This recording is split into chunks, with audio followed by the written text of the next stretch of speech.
AWS Certificate Manager is used to provision, manage, and deploy both public and private TLS or SSL certificates with AWS services, both for external facing as well as for internally connected AWS services. What are these two different type of certificates? That's public and private certificates. What is difference between TLS and SSL certificate, including encryption algorithms like RSA and ECDSA? Including what's the difference between HTTP and HTTPS, listening on port number 80 and 443 respectively, and what is the meaning of certifying authority, which is both a local or self-signed certificate versus a public signing authority, as well as the certificate issued to, which is a common name or CN, including how to configure step-by-step an environment that consists of backend virtual machines where your web servers are running, configured in front of that a Elastic load balancer, including how to map these TLS or SSL certificates with Elastic load balancers and how to map your DNS with these load balancers. We're going to cover all this in this video. Hi, this is Atul from team K29 Academy, where we help you in your journey to learn cloud, get certified, and get a high paying job. And if you're coming first time, let me briefly discuss who am I. I've been working on IT for more than 2 decades and last more than a decade on implementing and helping our clients to build cloud and cloud native. And from last more than 5 years, been teaching, training, and helping you in learning cloud and cloud native applications. Now, let me briefly explain you what you can expect in this video. So first, we're going to look at how the data moves between the client and the website or whatever URL you're trying to access. It could be a banking website, it could be telecom, it could be e-com, it could be any website that you access. We'll also look at what this AWS Certificate Manager provides, what are the services that you provide. Also, what all AWS services that can leverage this AWS Certificate Manager as well, or certificate issued by the Certificate Manager as well from AWS side. Now we'll also look at how the application load balancer uses this certificate to actually apply them, and then how traffic moves between the client to the load balancer and from a load balancer to the backend server.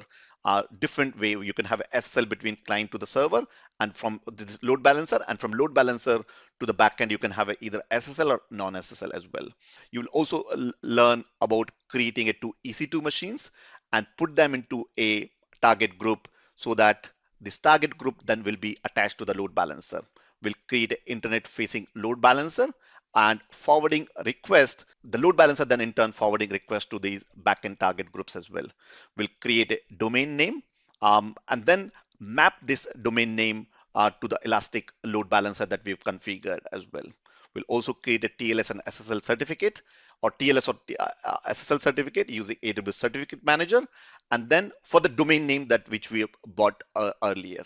And then we'll attach this TLS certificate map to the domain name onto the Elastic load balancer. We'll configure a DNS name on Route 50 using Route 53, which is a service on AWS for DNS services as well, and create some hosted zones as well. Also, we'll configure TLS and listeners. So this is something which will be listening based on SSL or TLS port numbers, the load balancer which will configure as well. Also, you need to configure the security group at a load balancer so it can accept the 443 port number and block all other connections. On also for these backend VMs or the EC2s, make sure you block the connection in a firewall so that only this load balancer can forward a request to this the backend server as well. And finally, clean up the entire all the services as well. Now there's a lot to cover, and this clip that you see is taken from our AWS job oriented program. So you might hear some references about the previous day or batch or something. So ignore them. But towards end, I'm going to talk about if you like this, if you enjoy this, and you want to do multiple projects like this is just one of the project. We have multiple, more than 10 projects like that, end to end, apart from going in deeper into these concepts, all the services as well, including certifications like AWS Solution Architect, AWS DevOps Practitioner, security, and so on. How you can get hold of a step-by-step, 3-step roadmap or framework that we do in order to not only get certified but getting a higher paid job. We'll talk about that towards end. But for now, enjoy this session. You're going to have fun. And if you have any questions or if anything is not clear, leave them under comment section so I or my team can help you. With that, this is Atul. Let's go straight, jump into the session now. Certificate Manager right? ACM. The name of the service was AWS Certificate Manager.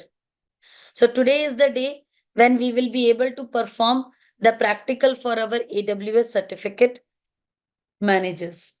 In AWS certificate manager, you can get public certificates and you can also get private certificate. Have we ever done any practical where private certificates were used? The answer is yes. When we have done our practical of VPN, virtual private network,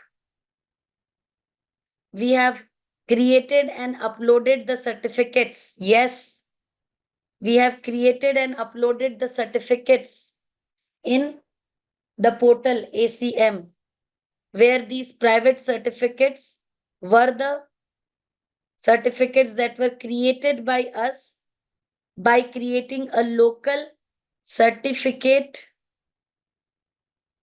authority by using the tool Easy RSA.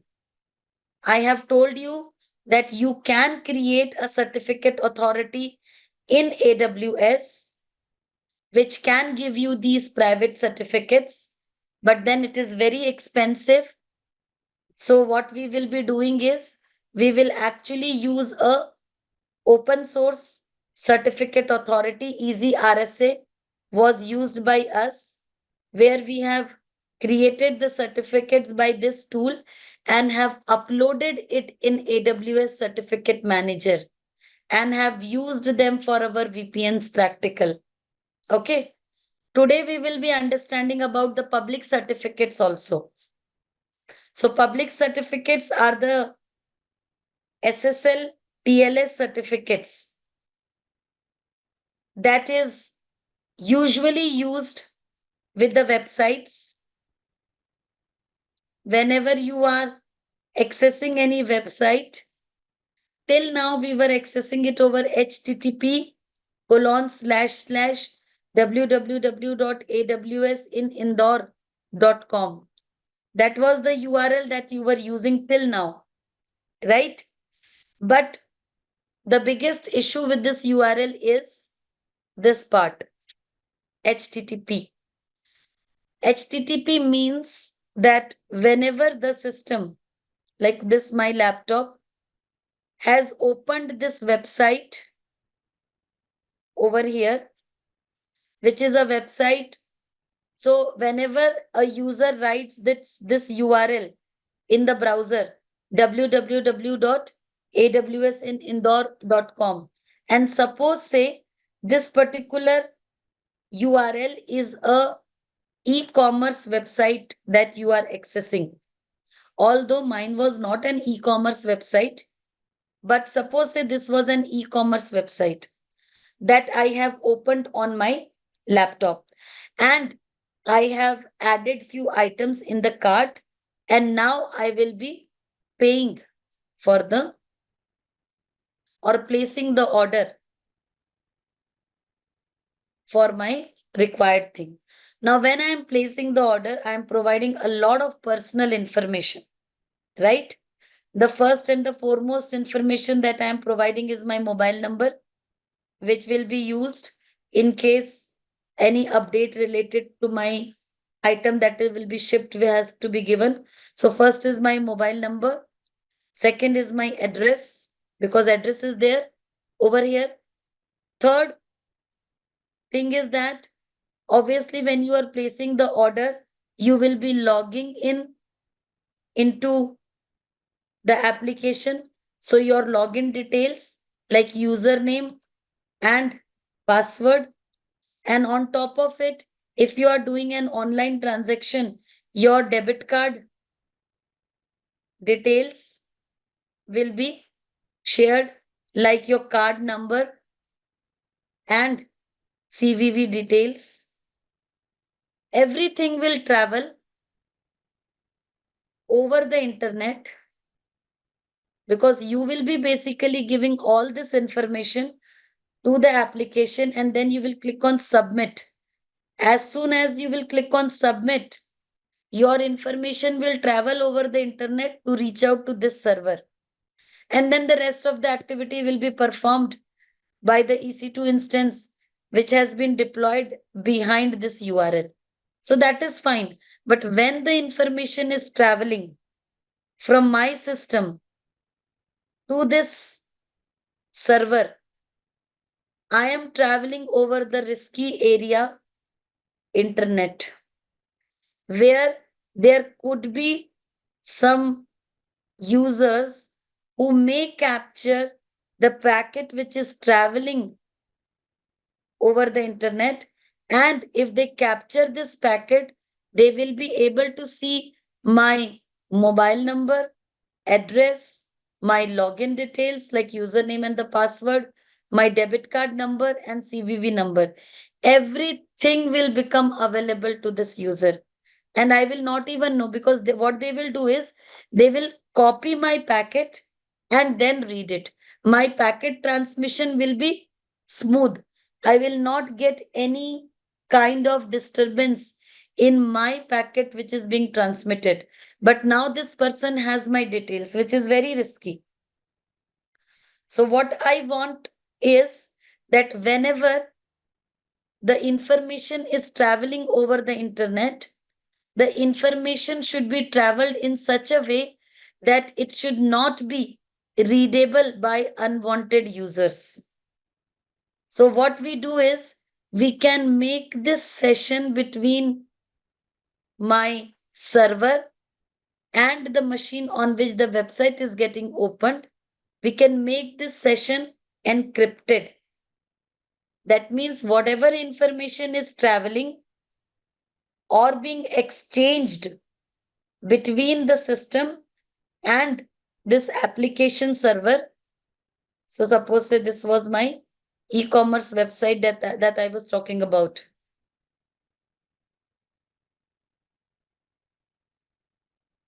So whatever information is traveling and being exchanged between these two will be encrypted. So even if it has been captured by someone, the person will not be able to open and read this message. In this case, the SSL and the TLS. SSL was the older name, TLS is the latest name. These are the certificate authority provided certificate which ensures that your data is being encrypted by using multiple encryption algorithms.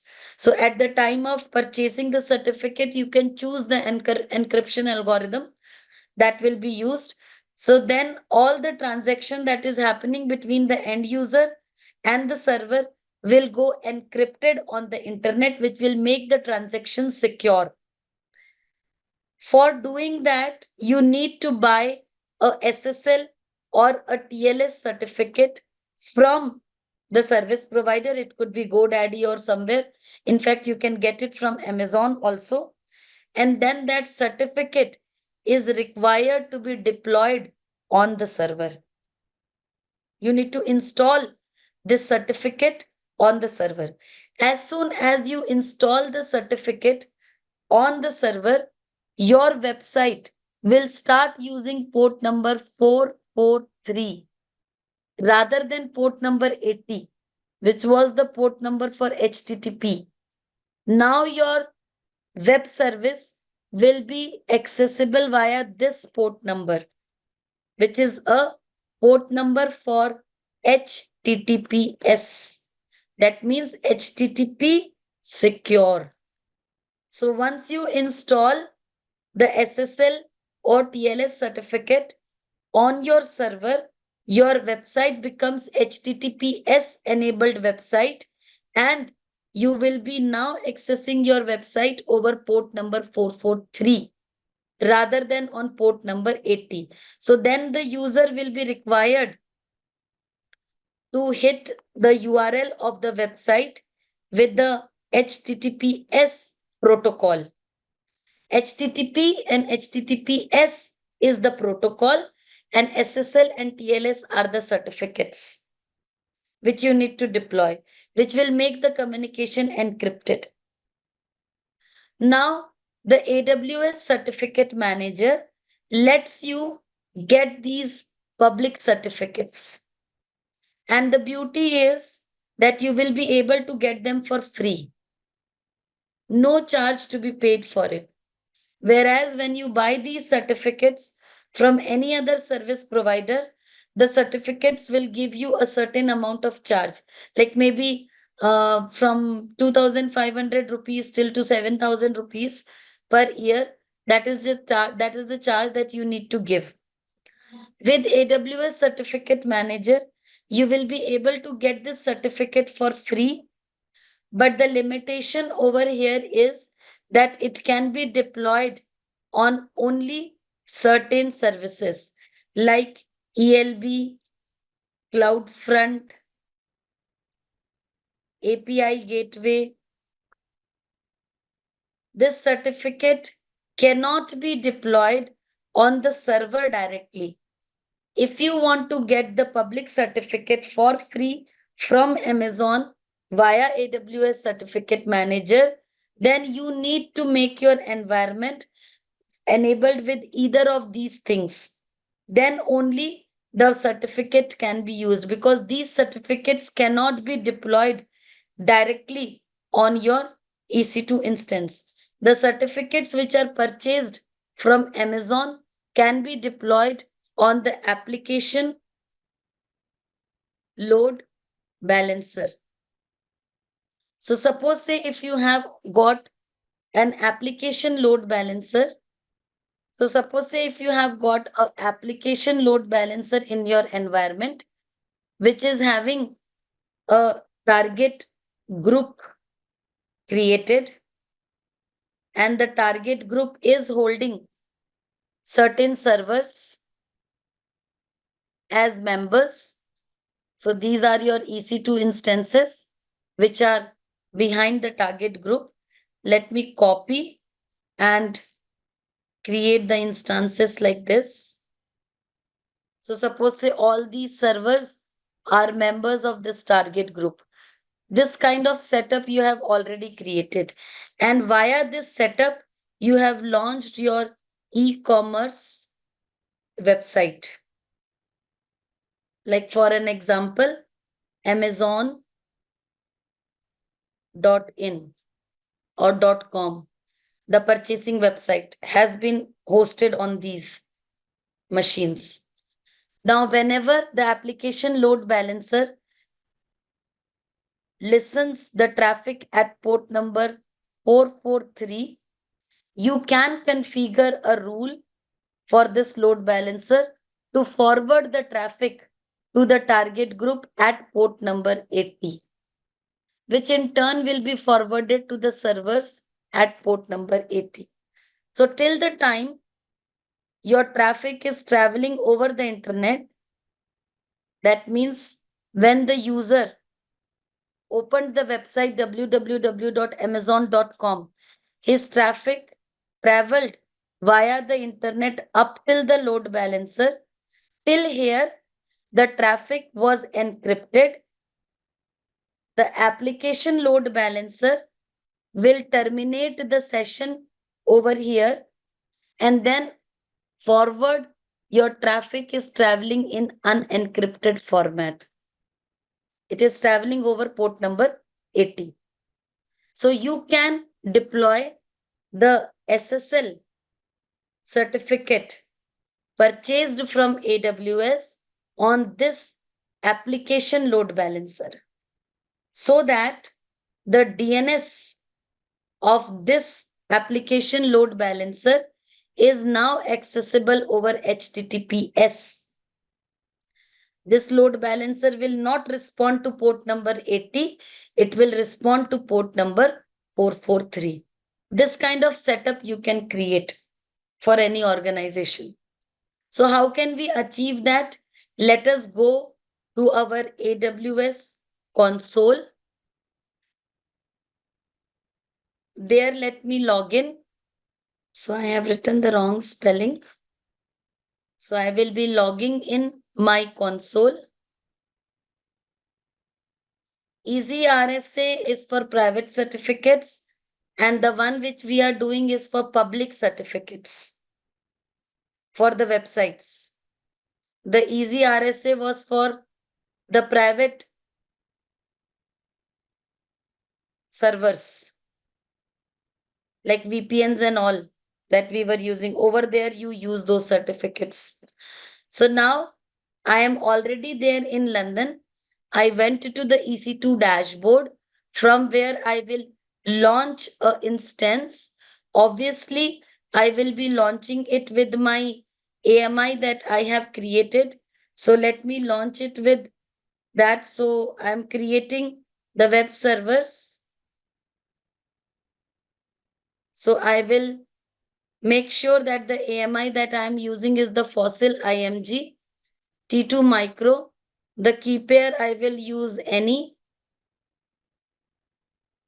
And then I will click on edit and we can get it deployed in our VPC, or otherwise I can keep it in the default VPC.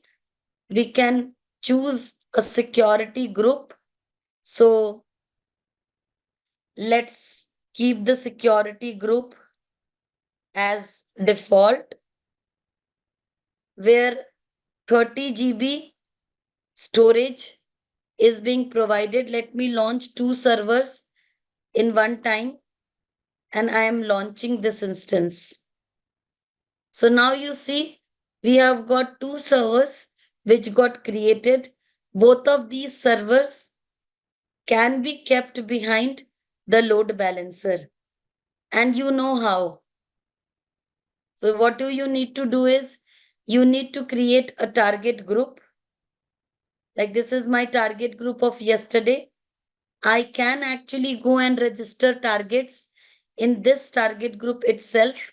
But because this target group was created for my fossil VPC, that is the reason we cannot utilize it. So what will we do is we will create a new target group for ourselves and we will name it as K21 TRG. And then I will click on next.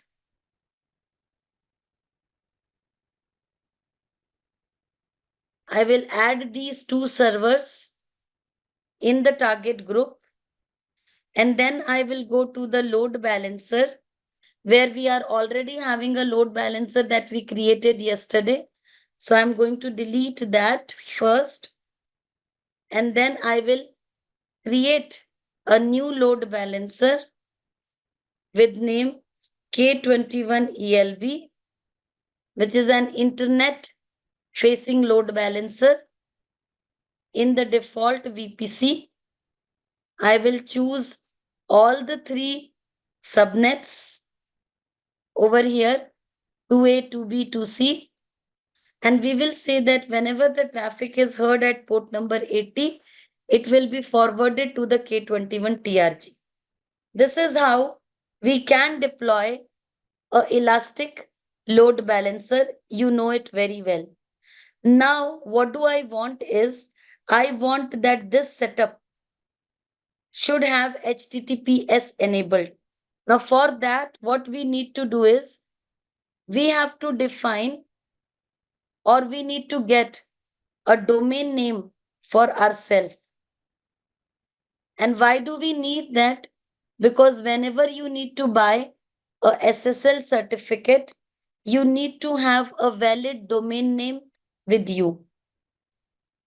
The domain name that we get from Amazon, this is the domain name of my Elastic Load Balancer. And you can very clearly see that this domain name is actually Amazon's domain. This is the domain name of our load balancer, which is ending with amazonaws.com. So this domain name is not owned by you. If you want to buy a SSL certificate, you need to have a domain name owned by you. So SSL TLS certificate, if you need to get one for yourself, you need to own a domain, then only you can buy a SSL certificate. This is how the security is maintained. So now that clearly proves that you won't be able to buy a certificate for Amazon AWS.com. Now we own a domain name. We have used it yesterday, awsinindore.com. This is the certificate or this is the domain that is owned by me. So if I want, I can buy a SSL certificate for this domain. Then in that case, all the URLs that I will create, www.awsinindore.com, or maybe like we have created yesterday, yellow.awsinindore.com, green.awsinindore.com, anything ending with awsinindore.com can be protected behind this SSL certificate that we purchase from Amazon. So we will be basically buying a certificate for star.awsinindore.com. So we can buy this certificate from Amazon. In case of Amazon, we are actually getting it for free. So we can get it for free provided that you are the owner of this domain. Now, because we know that we are the owner of this domain, so then we can go and proceed creating a SSL certificate. Now, what we will do is I will help you to create an environment where we will integrate multiple services of Amazon like Route 53, ACM, AWS, Certificate Manager. So we will be creating another project today. With Route 53, you know that you can create a setup for your environment where you can introduce geolocation based load balancing and all. So now I am integrating it with your environment. So we will be integrating Amazon's AWS Certificate Manager, Route 53 service, load balancer service, because we are using the load balancer in this practical. So we are integrating it with the Elastic Load Balancer and also the EC2 instances. So we are integrating so many multiple services over here in our practical. If you want, you can even get the auto scaling deployed over here. But then I will confine up till this scenario where I want a privately owned domain name to be mapped with my application load balancer. But now today what I will add on is that on this privately owned domain name, I want the SSL certificate to be attached, which I will purchase from AWS Certificate Manager.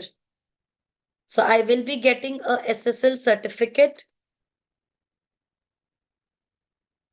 from AWS Certificate Manager service of Amazon, and I will attach this certificate with this domain name. This domain name is in turn mapped with my Elastic Load Balancer, right? And this all, see this domain name via the Route 53 is being mapped to my Elastic Load Balancer so that whenever any end user is accessing my URL www.awsinindore.com, they will be accessing it over HTTPS. So I want to achieve this. And for these are the services that we are going to utilize. So we have already created the Elastic Load Balancer. Now I will create a hosted zone for the domain that I own. Okay. The domain that I own is, yesterday we have seen the domain awsinindore.com. So I will create a hosted zone for this. After creating the load balancer, I will go to route 53. There I will be doing what I did yesterday. I will be creating a hosted zone for AWS in Indore.com, which is a publicly hosted zone. Once I create the hosted zone, I will get the name records and I will update them on GoDaddy so that my name servers are will be managed by this hosted zone that I have created for the domain AWS in Indore.com. So I will go and manage the DNS services where I will update the name servers. I will change the name servers, and let me first delete all the entries which are already present so that no confusion is there. And one by one, I will update them with the name servers that I received from the hosted zone. So the server 1, server number, that's why I'm updating the name servers on the GoDaddy. So I have integrated my GoDaddy with my Route 53, which actually means that now the name services will be handled by Route 53 rather than GoDaddy. So we have done this and we have taken over the name servers from GoDaddy. We are now managing it in the Route 53. So that was my step number 2 that I did. Now I will go and buy a certificate for my domain. Step number 3. In which service? ACM, AWS Certificate Manager. So I will open this service and we will request a certificate. It's gonna be a public certificate for my website. Fully qualified domain name, I will write star.awsinindore.com. I want to purchase it for this. How will you validate that you are the owner of this domain? Either you can do it via email validation or you can get it validated via the DNS validation, in which you will be required to go and create a name record for the domain. So now we are confident doing it because the name records can be created in the hosted zone. So I chose the DNS validation. This is the key. This is an encryption algorithm that we can choose from here. We will keep it default and then I will click on request. So the certificate has been requested, but it is in pending validation state. Why? Because I will be required to go and create this kind of record in my hosted zone so as to get the certificate validated. To prove that I am the owner of the domain, I will be required to go and create this kind of record. A CNAME record. The record type will be CNAME. The value will be, the name will be this, and the value will be this. Either I can go to Route 53 and can create this entry manually,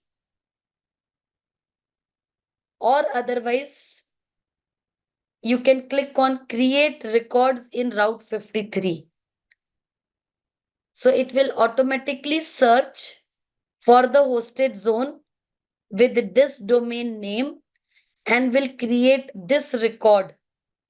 When I'll click on create record, the third record will get created in your hosted zone automatically. See, I'll show you. We were having 2 records for AWS in Indore.com. See, the third record, CNAME record, has been created. And once it is created, if I see my certificate and refresh the page, in a while it will become validated.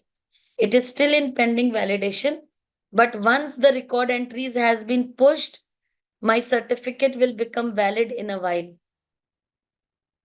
If the name servers are not being managed by Route 53, then you will be required to go and create these name records manually. Because our name records were being managed over here in Route 53, that's why we created it directly. But if your records were not being, the name servers were not being managed in Route 53, then you are required to go and create these records manually. So now you can see that my certificate has been issued. So now I can go to my load balancer and get this certificate deployed. How? I can either, delete the port number 80 and add the port number 443, or otherwise I can add a listener port for HTTPS, that is 443. Now, when I was using HTTP, it was giving me these options. See, I was required to forward the traffic to a target group. That's it. But if I will choose HTTPS, then you will find secure listener port settings also over here, which were not there when you were using HTTP. See, it was having after this listener tag, server side task, and done. But if I will say that I want to use HTTPS, then it says, then give me the certificate. I said that that certificate is on ACM, AWS Certificate Manager. This is the certificate that we got. And now I will click on add. So you see that we have enabled port number 443 for my load balancer. But also make sure that the security group associated with the Elastic Load Balancer is allowing port number 443. Right now, the security group that is associated with my Elastic Load Balancer is allowing all the traffic. But when you are in live environment, make sure by going on to the security tab for your Elastic Load Balancer and check which security group is associated, and go and check in that security group that the port number 443 is allowed or not. If it is not allowed, you will not be able to use it. Okay. Now we will go to Route 53 and we will create a record like we did yesterday, saying that if someone writes www.awsinindore.com, the alias to be turned on, where the traffic will be now forwarded to an application load balancer created in London region. The name of the load balancer is this, and we are creating a simple routing record. So we created this record entry over here, that if someone will write this URL, the traffic will be forwarded to the load balancer. Now on the load balancer, in the listener group, you have got port number 80 and 443 both. If you want to keep it secure only, then you can delete this particular listener port.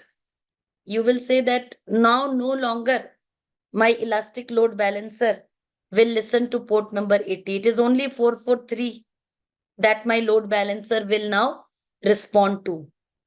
Okay. So now if I go and write https:// www AWS in Indore.com, I got my load balancer. Now both the servers will give me only turquoise color page, but I don't want to go and change the color to prove that this is the load balancer. Now you know it is the load balancer. See, the speed over here for me and for everyone depends upon the speed of the internet that you are using. The usually in the, you know, at your homes, I don't know what kind of connection do you have, but the kind of connection that I have taken, because I usually take the classes online at my home. That's why I have taken up a fiber connectivity where almost 100 Mbps upload and download speeds are there with me. That's why, and the usage is pretty less. It's a home environment where I sit and teach you. So the bandwidths are not consumed. So that's why we are able to get response in such faster way. So see, now your environment has been integrated with SSL certificate. So don't you think this looks like a real world use case where one company has deployed the servers behind the load balancer and users are able to access it over HTTPS? If you want, you can integrate the auto scaling with your load balancer so as to give the scalability to your environment. You can integrate the auto scaling also with your load balancer so that the scalability is added in this environment. With the help of Route 53, you can make sure that till the time this application load balancer created in London is active, this URL will be resolved to the DNS of this application load balancer. If this application load balancer goes down, then the same URL can forward you to the infrastructure setup that you have created in Mumbai, the disaster recovery site concept. You can do it with the help of Route 53. So this is a project that you can create for one of your client. Because I have deleted port number 80 from the listener port, that's why I will no longer be able to access my elastic load balancer on HTTP.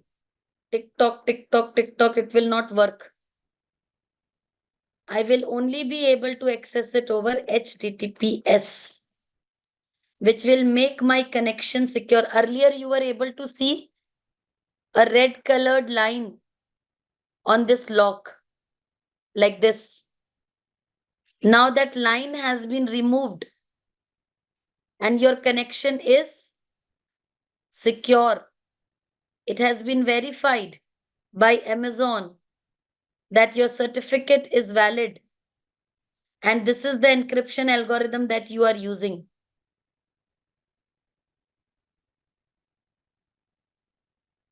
With the latest TLS 1.3.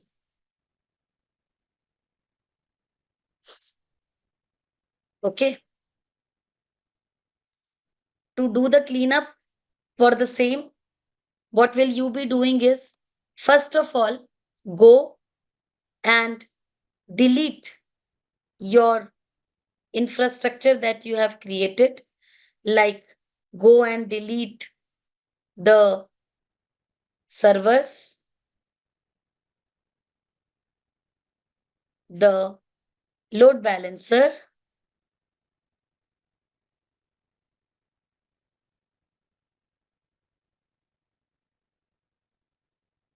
and the target group. It is the part of cleanup. If you don't want to do the cleanup, don't do it. Okay. So everything is getting deleted. Now, once you delete all these things, you can go and then delete the Route 53's hosted zone. So I will go to the hosted zone.